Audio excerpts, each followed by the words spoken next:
guys, so today we are at this really random theater in the middle of nowhere. Okay, we live in the city, excuse the anime here. We live in the city, and normally the city plays those videos and those movies that you wouldn't normally get anywhere else, including the Yu-Gi-Oh movie. And surprisingly, nowhere in the city was playing it. So we came a town over to see it. There's nothing here. It's fields and then this giant movie theater. Like, it's huge. And yeah, so we came here because my sister, she graciously bought us tickets to see the Yu-Gi-Oh movie, and I'm really excited because, as you guys know, I'm like a huge Yu-Gi-Oh fan, so I'm really excited, and I'm so excited, and we're gonna go see it, and it's so cold, you guys. I'm so excited, I'm gonna cry. You guys, this is happening. This is happening right now, I'm so excited.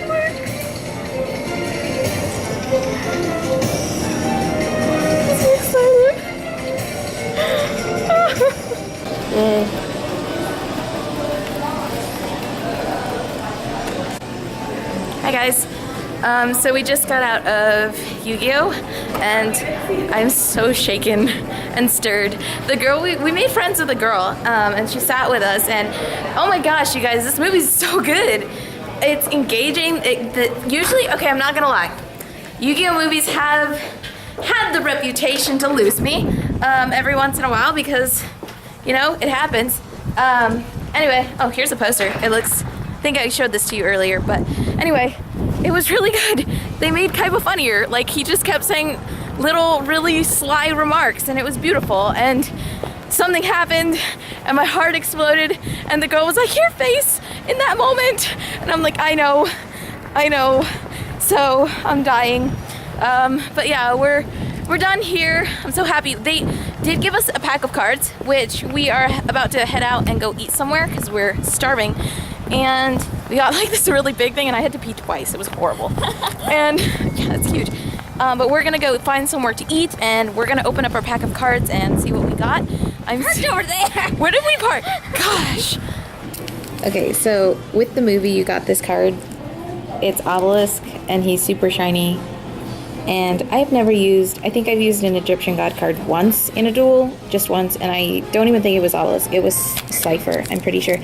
But yeah, they gave us two, so my sister has one and I have one, and she doesn't even duel, so, but it's fine. Hi guys. Okay, so initial reactions. She doesn't watch a lot of Yu-Gi-Oh! So this is all for me. She's the best sister in the world for taking me. And it was a really good time.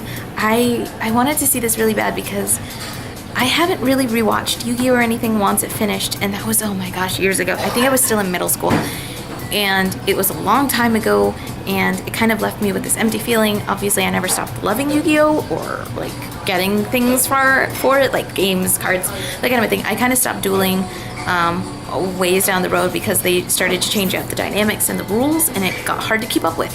But other than that, seeing the movie was like so good. The main things I really did like is the art was fantastic. The new character designs were really good. It was really good for indicating that it wasn't as big, but it was really nice that they kept the original traditional designs, but somehow made them modern, if that makes sense. Because the hair, yeah, you got the typical Yu-Gi-Oh hair, but without like, I don't know, it being overly excessive, I guess, is what I'm trying to say. Kaiba was literally one of the best things in this entire movie. Yes. Kaiba was so funny. He kept making jokes, like constantly just throwing out little quips to anyone. He's just like, "I don't like your laugh," or like, "You don't like dragons, do you?" Or like, they made a spare no expense jokes twice in the movie, and I was laughing. We were all laughing because like everything just got more excessive. His everything. He has a space station thing, and like, I don't know, the dual discs, the everything. Kaiba Corp owns your soul, and it's all for a card game. It's easy to follow, even though I did know the characters. I know the main characters, right? And I did watch Yu-Gi-Oh! GX. So I mean, I've watched some Yu-Gi-Oh! And they didn't really say anything other than what we already knew. But anyways, as I was saying, you don't have to like have watched the entire series and read the manga and know all of the sub shows to be able to follow along. Like, I was fine. and what was nice is that they introduced new characters, so I could just start off right at that movie. Right. And yeah, it is a follow-up movie to the entire series. So if you were to watch it and you've never watched Yu-Gi-Oh! Whatsoever in your life, you're going to be confused, at least a little. At least a little. Because it does have the already established characters, the established plot lines, the established, like, all that stuff. So it's an after movie of the series. And it was supposed to, I assumed it was supposed to tie things up, but it did leave an open-ended ending for us to possibly get a sequel or another movie, which honestly, let's be real, it's Konami. We're gonna get a sequel because they like to make money.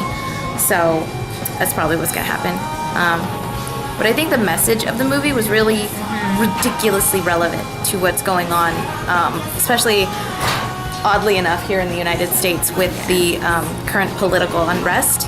I'm gonna put like a really quick spoiler warning. We're not really gonna spoil anything. It's just the main themes of the movie that make it relevant to today. It's kind of something you can't really avoid. You have to like talk about it. So this is your warning if you guys haven't seen Yu-Gi-Oh! And you don't want it. Yu-Gi-Oh! The Dimensions movie, new one. You know, just be warned. We're gonna talk about it now. So here we go. The theme was fear breeds hatred, and hatred Breeds violence. Breeds violence, And you don't know how to deal with it. and the problem is you can't fight for peace with violence, and that's ridiculously relevant right now because a lot of people are scared because of what's going on in America, and you know, I totally understand that. But even though you're scared, you need to be able to be an example of what you want and prove what you want and that kind of a thing, and not let that fear grip you and become violent. Because when we become violent, then how is that helping our cause whatsoever?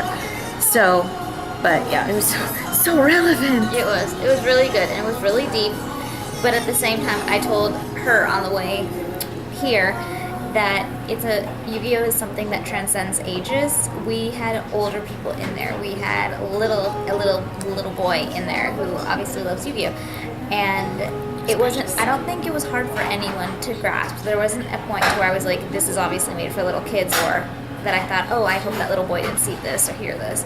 Like, it transcends everything, and it was very clear on what the message was. Yeah. Oh, yeah. It was so blatant. It was so in your face, but without being, again, like, yeah, without being like, oh, this is a kids thing for kids. No, this was dark. People were dying left and right. It was horrible. I mean, granted, it's a Yu-Gi-Oh! Movie, so they come back through the power of friendship, but for that, it got really dark, and I was worried. So, okay, so our food is here, and we're starving and everything, but thank you guys for watching. We're going to be hanging out with a friend later, and if you guys are curious as to me talking about Yu-Gi-Oh! I will leave a link down below to one of my other Yu-Gi-Oh! Videos, which is me just kind of, I think, talking about my collection.